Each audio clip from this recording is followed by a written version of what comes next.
Nanindigan si Pangulong Bongbong Marcos na hindi magpapadala ng Navy warship ang Pilipinas sa kabila ng mga panibagong pangaharas ng China.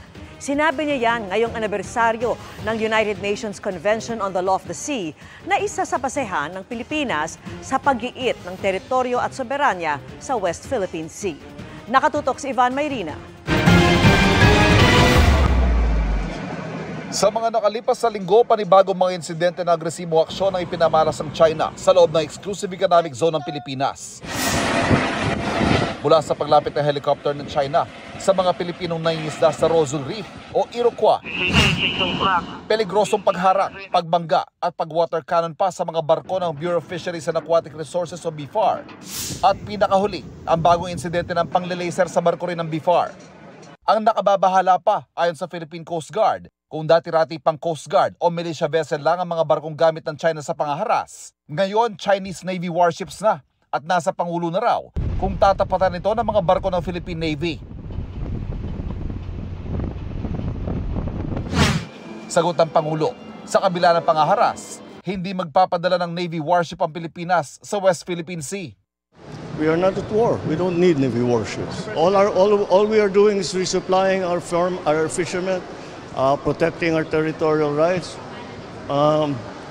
Again, it will be provocative and will be seen as an escalation. We don't do that. The Philippines does not escalate tensions. Quite the opposite. The Philippines always tries to bring down the level of tension.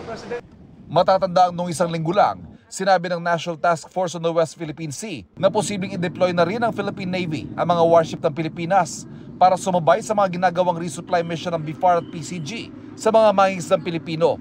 Pero sabi ngayon ng Pangulo, walang magbabago sa diskarte ng bansa sa West Philippine Sea at hindi kailanman magiging bahagi ang bansa sa paglala ng tensyon sa rehiyon.